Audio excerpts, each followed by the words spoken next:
Hello, Rise and Thrivers. Welcome to another episode of Rise and Thrive. I'm trying to get my mouth together. Welcome to another episode of Rise and Thrive Together. If you are new to Rise and Thrive Together, we want to welcome you. We want to let you know that Rise and Thrive Together is a vibrant community committed to educating, equipping, and empowering you to get the results that you want. And we do that through real talk, real actions to get real results. We are super stoked to be here with you. If you guys hear any odd sounds, it sounds like a ghost is haunting. It's not a ghost. Slow down. Where I am, it's super windy. Winds were gusting up to like 38 miles per hour. So it's a little windy. You may hear some howling. Don't worry about it. It's all good. We're all good. I want to introduce you to my sister Regina. Bring her on to the show. Hey, what's going on? Looking all bright and sunny over there. Yeah. Hello, hello. Hey, everybody.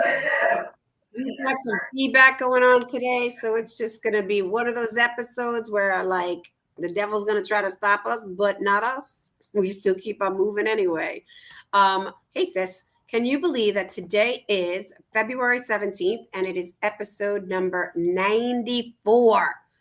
94. Super excited. We are 6 weeks away from our 100th episode, going into that third month, and we've got so much exciting stuff for you guys. I am stoked to be here. I am stoked to be with you. I am stoked to be with our guests as we continue this amazing topic on momentum. I'm like in that space, like, let's go. Like, let's do it. Tell us about our guest.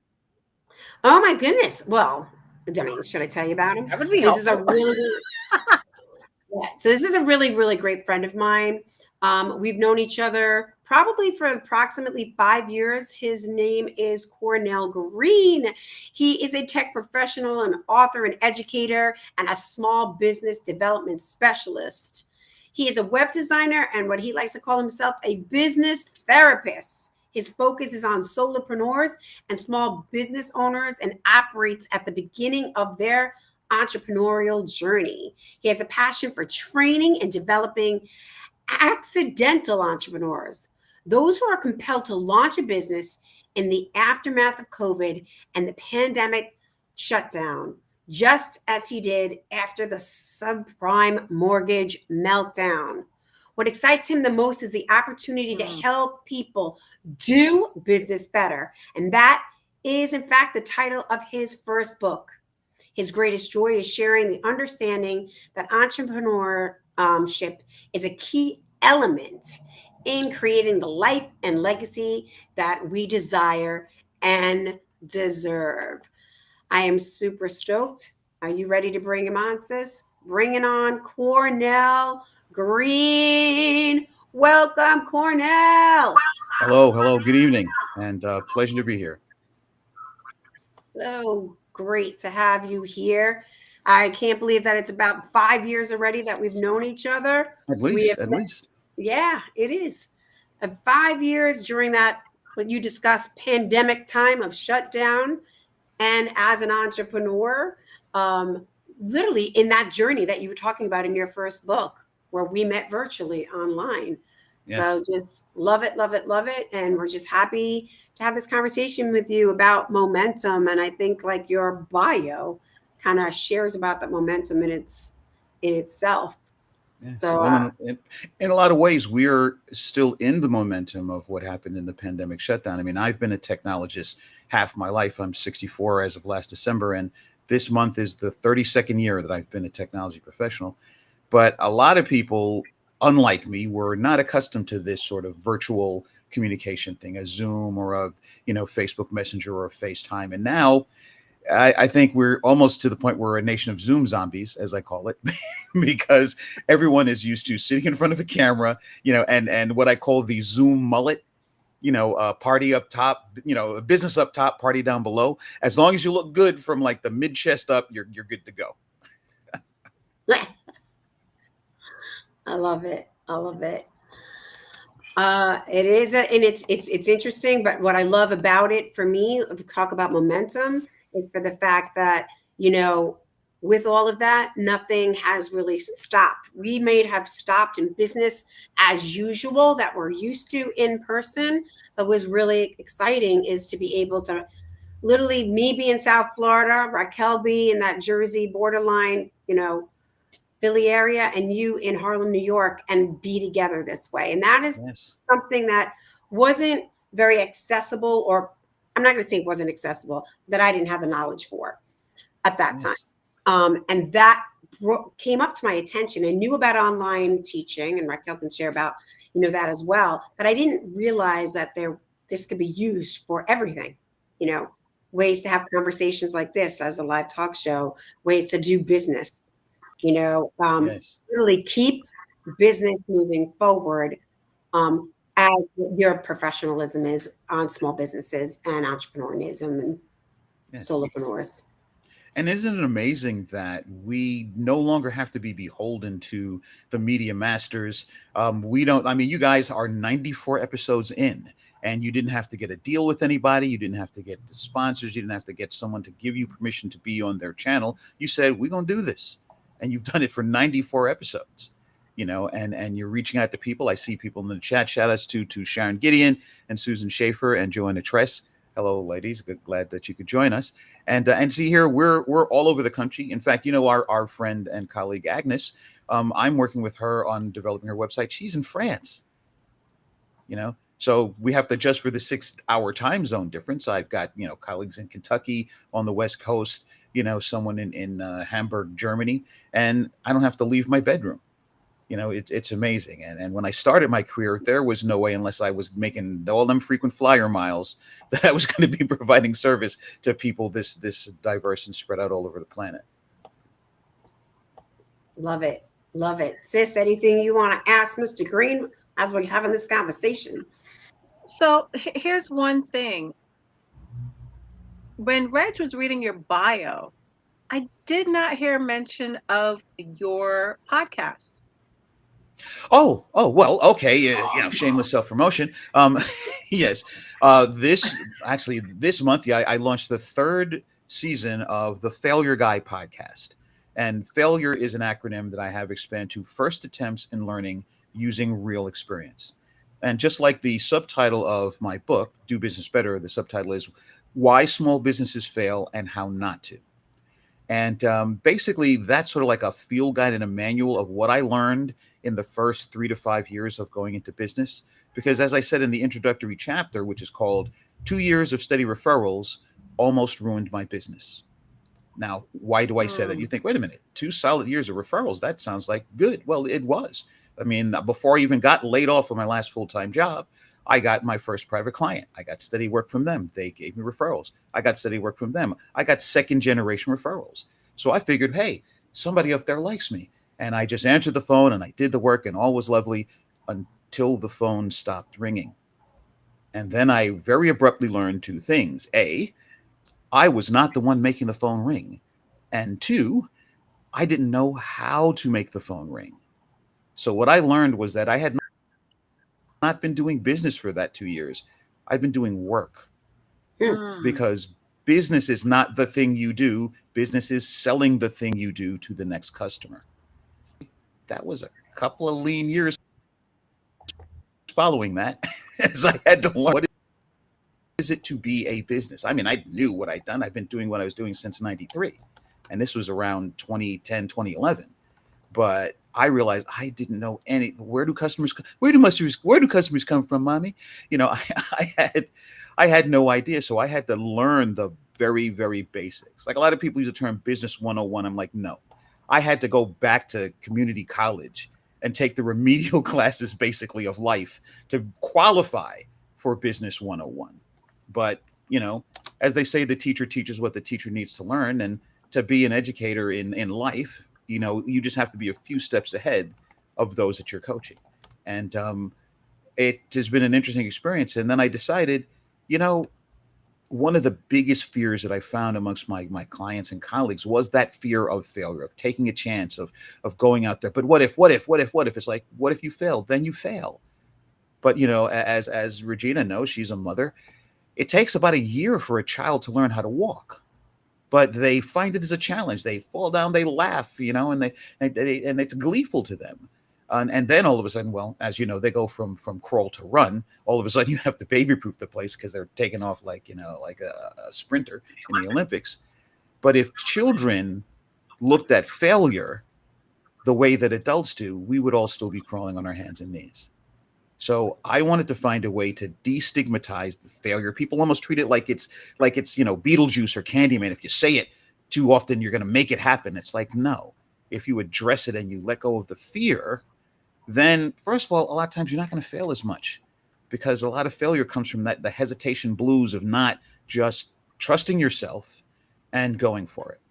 And if you do fail, as long as you're paying attention, you're going to learn. And if you're really paying attention, you won't fail like that again. Now, you've thrown Ooh. a lot of stuff in there in this soup.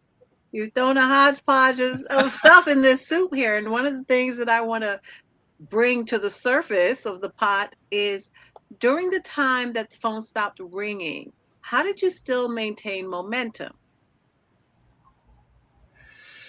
Ooh, um, like I said, it was some lean years, and actually, I don't know if this speaks to momentum. I had the unfortunate experience of living in the Bronx, behind Yankee Stadium, and one evening, it was a Thursday, I remember it well. I was walking through a park, which I found out was closed, but the gates were open, and there was a park next to it that had chain link fences. Those were chained up, and I was just walking to the local bodega to get some snacks. All of a sudden, tires rolling up, and lights are behind me in the park, and I'm like, oh, that has to be the police, because who else would be driving a vehicle inside a park? And they got out, confronted me, asked me for ID. I gave them ID. They said, okay, run it. I have no record. Then there you go. And then the lead officer pulled out handcuffs and arrested me for criminal trespass. And I spent 2.5 days in the basement of the 44th precinct in the Bronx, awaiting to be released so I could speak to a public defender, who told me that they were going to try to get me with what's called an ACD, an acquittal with consideration of dismissal. He says, no, we're going to get this completely dismissed. And here are 3 names of lawyers. They're civil lawyers. Get in touch with one of them and sue the city for false arrest, which I did. And I won a $25,000 settlement. The lawyer took his third. And that's what I lived on for the subsequent year. While I was basically doing a lot of networking, at sometimes I was going to 3 networking events a week. And like I said, a lot of studying, and also I realized that my business model, part of the problem of why the phone stopped ringing, was my business model shifted.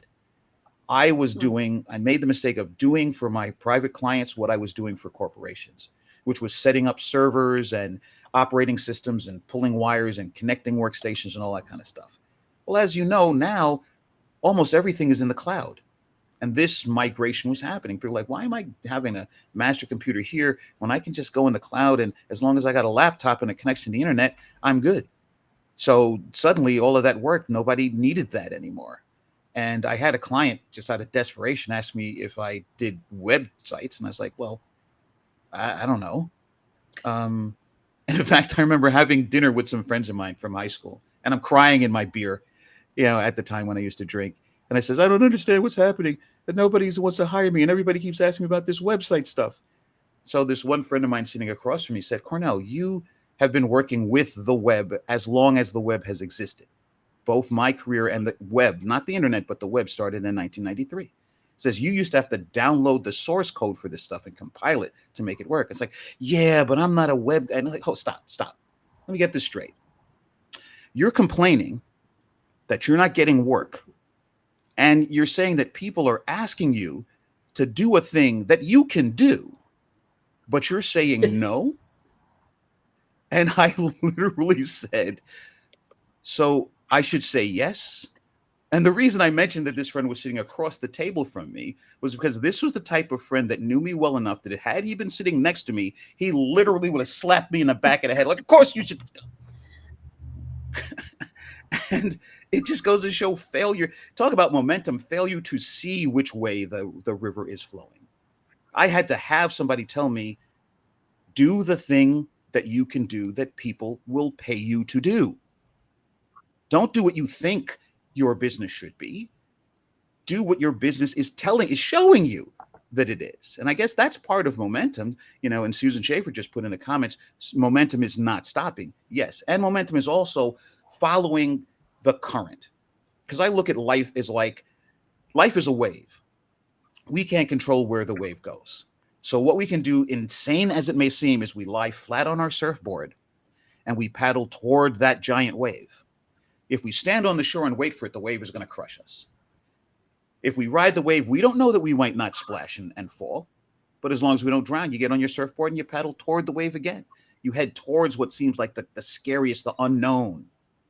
And guess what? A lot of times you find out that you can maintain your balance. You don't know where you're going, but as long as you don't wipe out, you follow the wave. Yeah, so that's one of the things we were talking about this month, is that part of momentum is staying in motion. Even if it seems to be small, we're not measuring that the size. We're talking about the fact that you are staying in motion and it's not stopped. Or what you had was an accountability person. That person that said to you, duh, you've been doing this for so long. Yes, you can build websites. And even if you can't, you're smart enough to figure out exactly how to build the website. Keeping you in motion, because that's what accountability people do. They make sure that we stick to what we say we're going to do. Right? So, oh, wow. Yes. And also, what I'm hearing in this conversation is that momentum isn't necessarily that I am the source of the motion. I follow the motion and where it's going, because if I don't, then my resistance is what robs me of the momentum. If I think I got to be the hamster running in the wheel, that's not necessarily how it works. I just have to say, oh, this is what we're doing. Okay, then fine. I don't know where it's going to go. It's kind of like, being in those water park rides where you go into the tunnel in the dark and you don't know what's going to happen until you come out the other side. All you know is just, don't like move and then get slammed by the person behind you. Keep going down the tube, because you're going to hit light. You're going to come out and you're going to land into the big pool. I love this.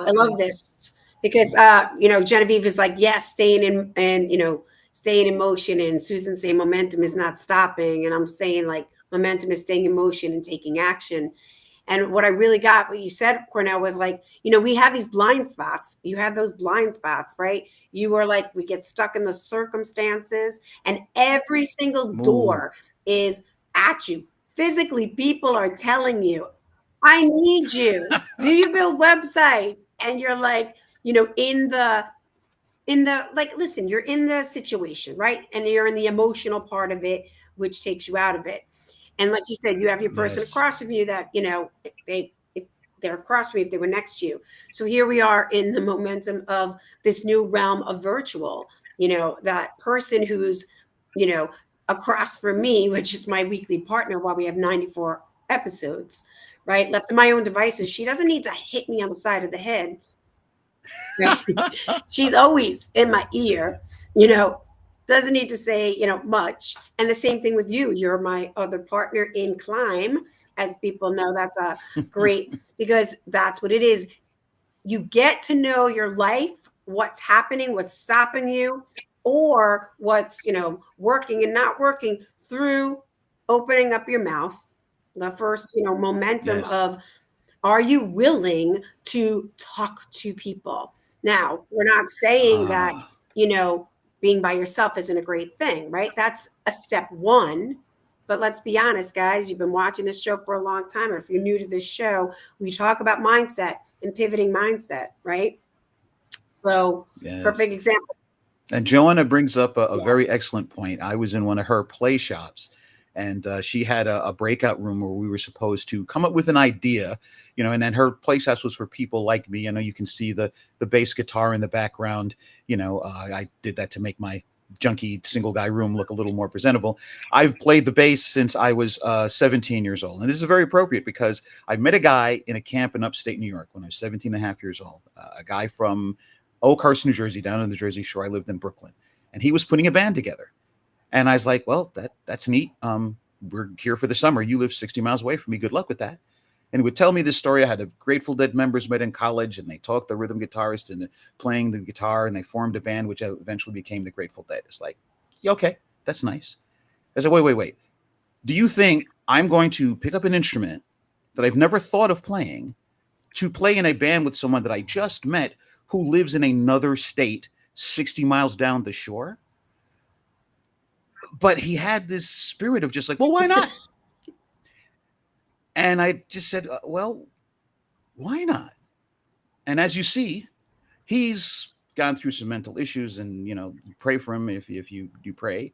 Um, but I'm still a bass player at 64 from 17.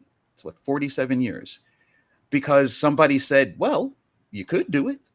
And I discovered in this workshop what I was going to do was a spoken word piece titled, as Joanna points out, none of this was my idea anyway, because in fact, my IT career was not my idea.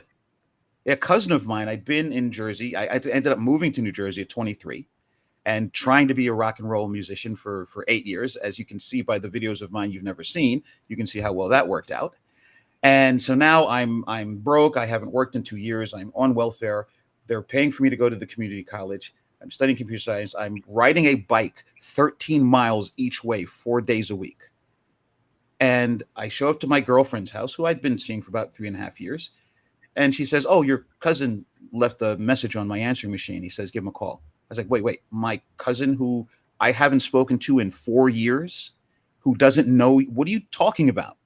So I'm thinking, oh my God, it's got to be bad news. I hope nobody died. Why would he track me down like this? So I go to the phone booth the next day to make the collect call, and he's like, hey, how you doing? I'm like, okay, this doesn't sound like bad news.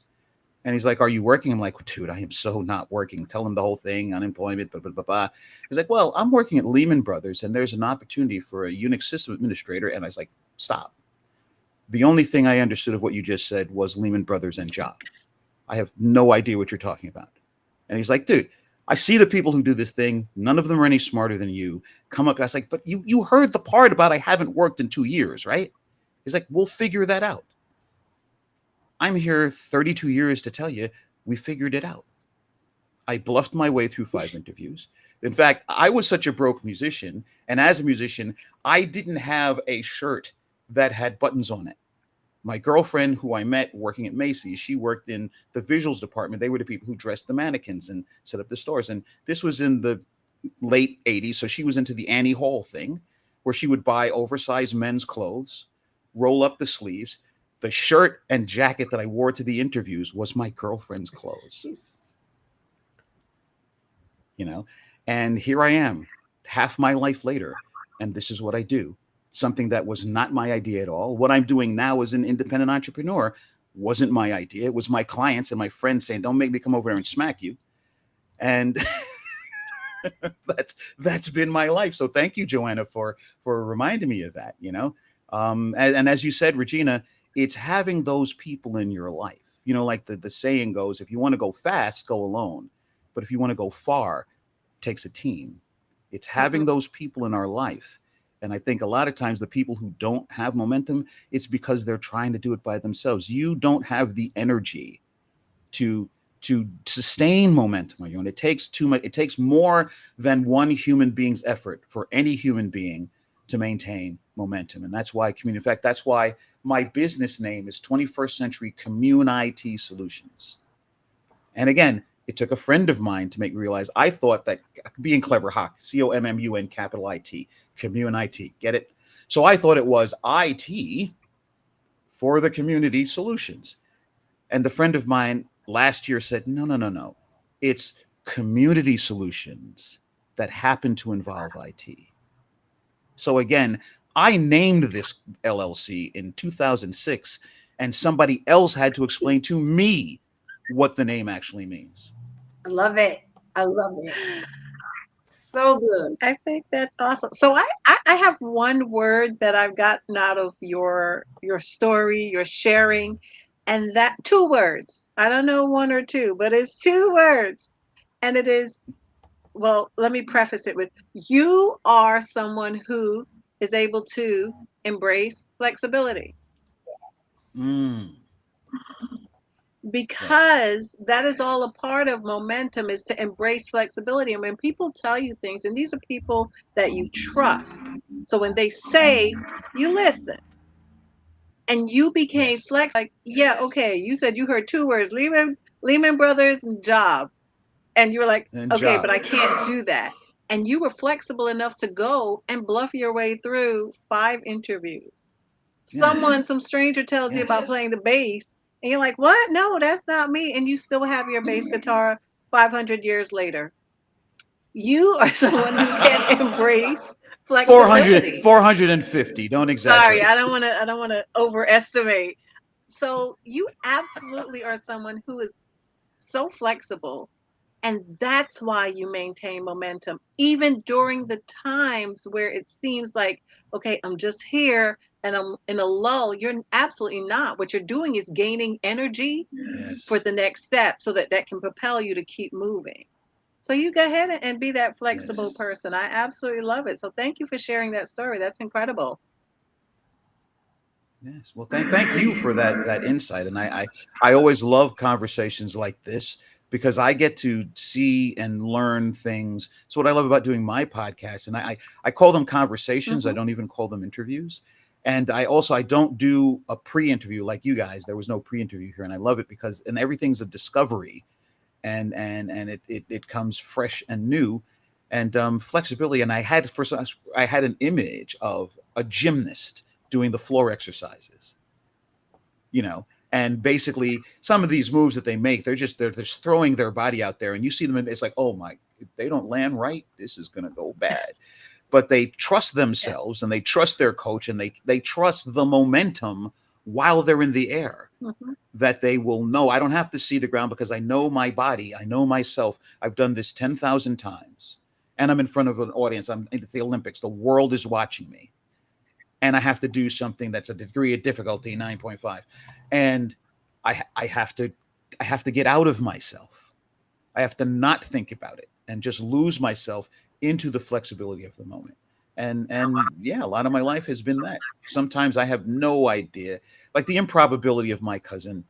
But what made me stop talking and listening to him was he hadn't seen me in 4 years. So if he could believe in me like that, Mm. even if he was wrong, what did I have to lose? They couldn't take away the job I didn't have. And I got to go up to New York as a broke musician. Trust me, he was going to take me out to lunch every time. So I knew I was going to get a couple of good meals. Nothing else was going to come out of that. And he was one of my favorite cousins anyway. So that was all good. And as it turns out, I mean, the first 3 months I was there, I kept pinching myself every day and looking for the cameras. It's like, this has got to be a joke, right? This is Candid Camera or Ashton Kutcher's Punked or something like this. And it took a while to say, well, wait, this is real. I'm really doing this, Mm. and so much of my life has been that, and it still happens this year. I ended last year. My mother, who left us in February of 2021, she and I used to have this ritual where we'd come up with a rhyming couplet for the year. It was the last one we did together was Mo Money in 2020, and Regina knows the one for last year was Roar and Soar in 24. And I was thinking about what is it going to be for this year, and the Thrive. You guys have the Thrive thing, but I was at again community. I was at a Zoom meeting of a group called Black Executive Men. It's Black professionals all over the country. I've been a member of it since the fall of last year. And as Regina was saying in our pre-talk, sometimes you get those emails and you're just like, oh yeah, that thing again. So it's the end of the year. It's the last Friday of December, and it pops up on my screen. Meeting started a week ago. I was like, you know what? What is it? Yeah, this. Let me go stick my head in the room and see what it is. And one of the brothers dropped the term 2020 Thrive, and I was like, yeah, I am Mm. with that. And so the couplet for this year is Rising Tides in 2020 Thrive. Mm. Wow, that's a tongue twister. I would surely mess that up. I'd be like, thrive and rise 20. Yeah, okay, I'm done. I'm right with you, sis. I love it when he says it because Cornell is so good at it. But I see the same thing. I'm going to throw up Joanna's, if everybody can see that, because, you've been talking, loving about that, embracing flexibility, sis, right? And, all of us being into music and Joanna being a singer-songwriter herself, she's got the spinners. So in case you guys are joining in, we're Mm. talking about momentum and with the brilliant Cornell Green, talking about, part of momentum is being able to be flexible.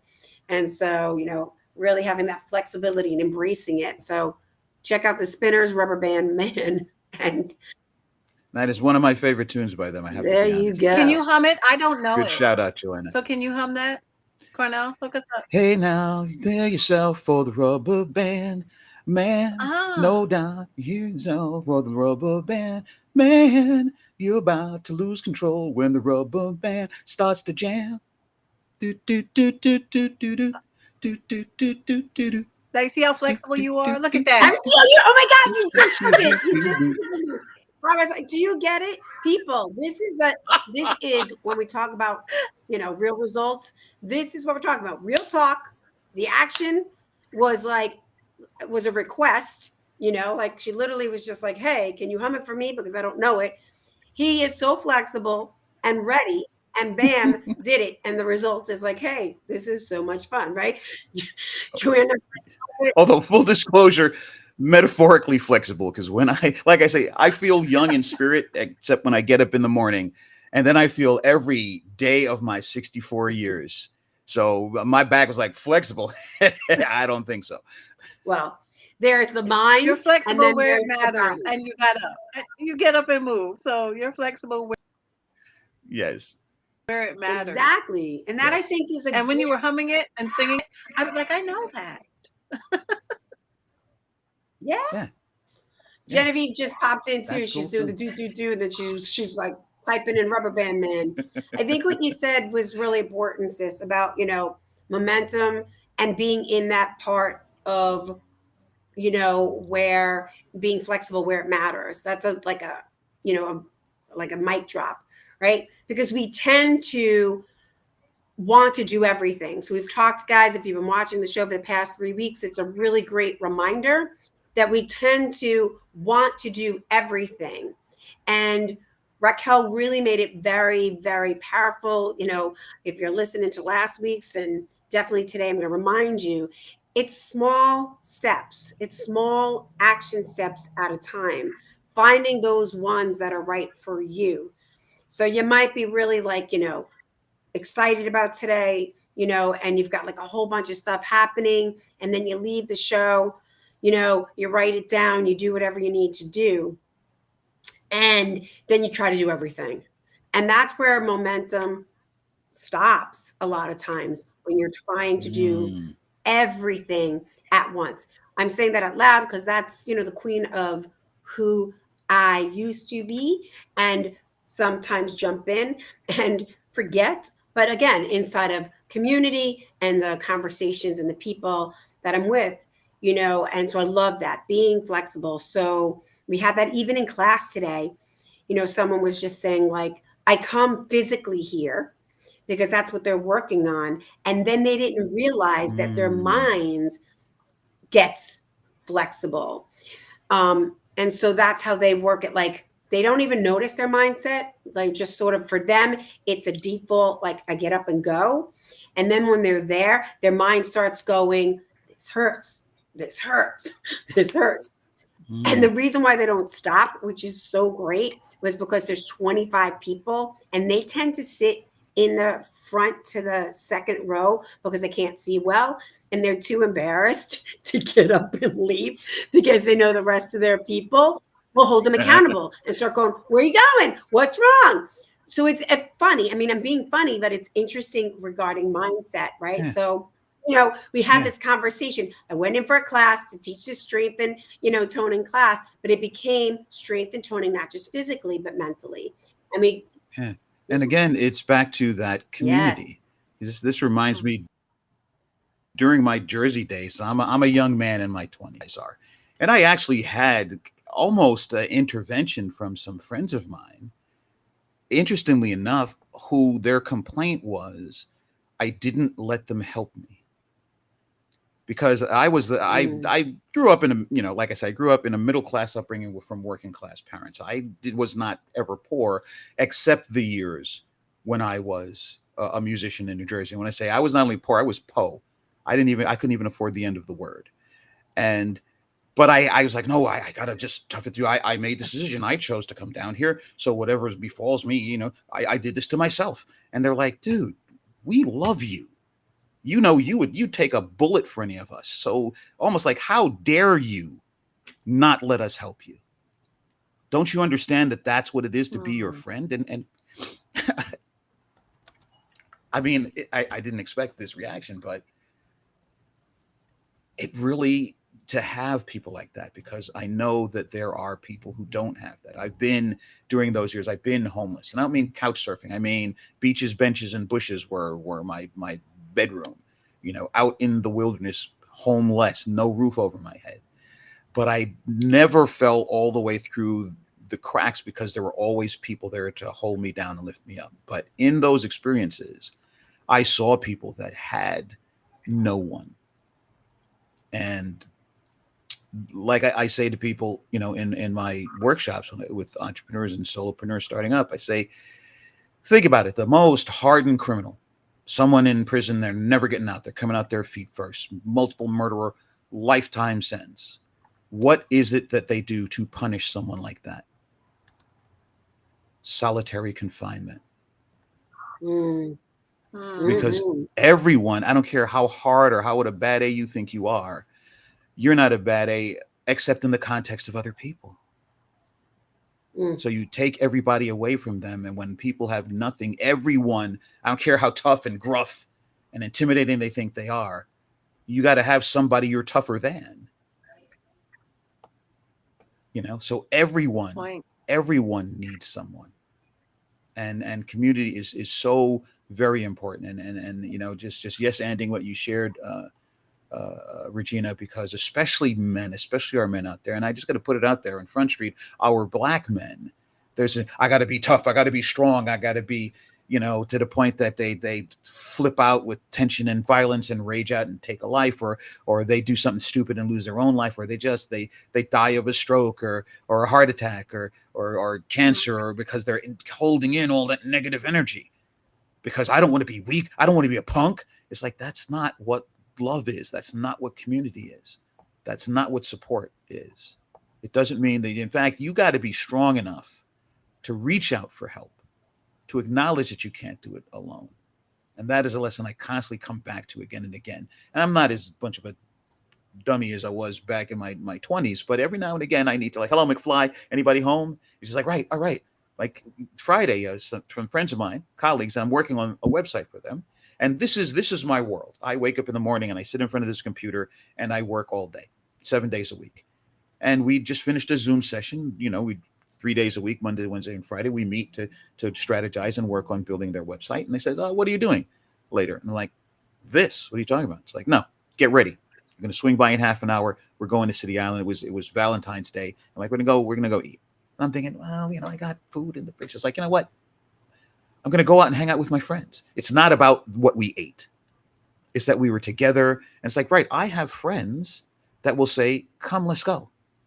Yep. For no reason. Let's just go. Let's get out of the house. Because actually, it was a mutual friend of ours that was over at their place, and he was asking, because he was there to do some hardware stuff for them. And he says, "Well, it's Valentine's Day. What are you going to do?" And she said, no, no, nothing. And he's like, "No, it's Valentine's Day. Let's go out and do something." And then they called me, and the four of us went out and had a really great time. So having those people to just say, "Dude, just come out and play." It's beautiful. That's, Yeah. we Wow. know that community is one of, you know, people ask me, who I am. I am community is one of those words that are super powerful because I get to know myself, who I am through being in these conversations in community. So I'm throwing out that, that was so important. It's why one of the whys for Raquel and I, we have these conversations, her and I, we have conversations with people separately. And it was like, why not do what we love to do and bring it to the audience while people are commenting and having these conversations? You know, my stand, as Cornell, like that each and Yes. every human being realizes that they're never alone. So we always say, hey guys, if you're watching this show and you're commenting or you found us and you're replaying, you're not alone. Now you've got the beginning if you choose to stay and if you choose to engage and you choose to watch the show, you've got the beginning of a community if you choose to have that. So Yes. really, really beautiful. And doing our shameless plug at the moment that I've had on there because we've also, not everybody is as outgoing as the three of us. And some people take a little bit more time of kind of watching it, maybe not commenting, and kind of like to spend their own reflection time. So we created the Rise and Thrive Together weekly questions, reflections, and inspiring quotes journal. And that is an opportunity for you guys, no matter where, it doesn't matter, it's February 17th. You can pick up this book for yourself, or maybe you want to gift it to somebody else who might, just be in that need. Every week you open it or you choose to do it every day. It doesn't matter. There are questions there that have you start to reflect on what matters to you. Where do you want your life to go? What are some of those things you want to envision? And we just have that out there for you with a QR code to join us into our private community and continue and to be able to watch the show. It is not just Raquel and I, it is a collaboration with two other amazing human beings that have been guests here. And again, through, like you said, conversation, I got really stoked, and that person was just like, hey, this is what we can do. So, Joey Lewis, big shout out to him behind the beginning of that, and Hal Eisenberg for jumping in. So that's what community happens, right? Conversation into creating, something for somebody to have. So Yeah. just putting that shameless plug in there. Yes. So, Cornell, one nugget to leave our audience with as we get ready to wrap up, what would that be? Hmm. That's a good question. Um, always see life as an opportunity, Mm. not an opportunity to, not an Mhm. opportunity forward, about just an opportunity. My great grandmother had this expression that she would say all the time: "As I live and breathe." And it wasn't, that was it. It wasn't about then I will, but it was as I live and breathe. And the older I get, the more I Mhm. understand. It's like, yeah, I woke up today. Not to bring the room Yes. down, but my godson, who was the firstborn of a good friend of mine from high school, came back from college in his third year, and he'd had hepatitis C, and his liver had failed, his Mm. kidneys were failing. He got a liver transplant very quickly. That was surprising, and it was successful. But a blood clot got loose and cut off the supply of oxygen to his brain, and he died 3 days shy of his 19th birthday. And it was devastating to my friend Mm. to lose her first son. And ever since then, I just think I'm still here. I wake up every day, and I especially now with my businesses is really thriving. It's looking to be the best year since I've been independent, and I look at turning it around. And I've said this in conversation with you, Regina. It's not what I've got to do; it's what I get to do. I wake up in the morning now Yep. before my alarm goes off at 6:30. And my thing used to be I'd wake up, it'd go off, and I'd hit snooze till like about 10. And then I'd finally get out of bed. And now it's just like, oh, that's going to go off in 5 minutes. So I will just shut it off, no snooze, because I'm up and I'm working. Because I have so much. I got new proposals coming in, new clients coming in, work that I'm doing for clients that I have. And it's exciting. And it's like all my whole life, all 64 years, have led up to this moment right now, to this conversation right now. And things that, let me tell you, these are amusing anecdotes now, but back in the day, they weren't necessarily, fun. I mean, writing a marathon a day, 4 days a week, to go to a community college to maybe get a associate's degree in computer whatever, and then hope to get into a 4 year school for the other 2 years. And fate just says, oh, no, no, no, just kidding, we just wanted to see if you were serious, rather than try to get a degree and then get the computer job. Here's a computer job, go. Boom. What? you know? Wow. Now, Cornell, tell the people where they can get your book, listen to your podcast, all that good stuff. Okay. Because I know there are folks on here Yes. who want to hear you some more. I don't know why, Yes. but they The do. book is called Do Business Better. The full title is Do Business Better: Why Small Businesses Fail and How Not to. But if you go on Amazon and you put in my full name, Cornell D. Green, Do Business Better, you'll find the book. It's available on Amazon. And the podcast is The Failure Guy. It's available on Apple. It's available on Audible on Amazon. It's available on Spotify. It's available on iHeartRadio. Like I say, wherever fine podcasts are told, you can find it. And also, there's a website, thefailureguy.org. That's the point of origin that spreads it out to the world. But go on Amazon, because that makes me feel like a real grown-up podcast when you find me there. And you can find, I have a Facebook group, which is called Do Business Better. Just facebook.com/group/do business better, all one word. And I'm looking to breathe that back in. So please, those of you who are listening, come into the group, say hello, shout it out. I'm looking to breathe some life back into that dormant podcast and build a community again. Not trying to sell you anything, not hustling anything. Just let's get together, especially if you're in business for yourself. And if you find yourself, like I did 15 years ago after the subprime mortgage meltdown, melted down my last full-time job, you find yourself having to start a business and not having any idea what that means, come join us, because that's what the Do Business Better community is all about. It's like, what is this thing called business? Where do customers come from? What is a conversation? How do I talk about value instead of money, so that sales doesn't seem like such an icky thing, and I actually can do business, much less doing it better. Amazing. Wow. Thank you so much. This is absolutely, absolutely incredible.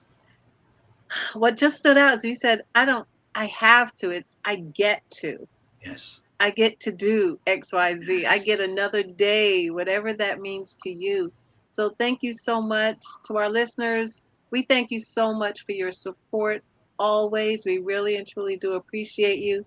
And as we like to always say, together we can rise and thrive. Till next Amen. time. Peace. Thank you. A world filled with peace.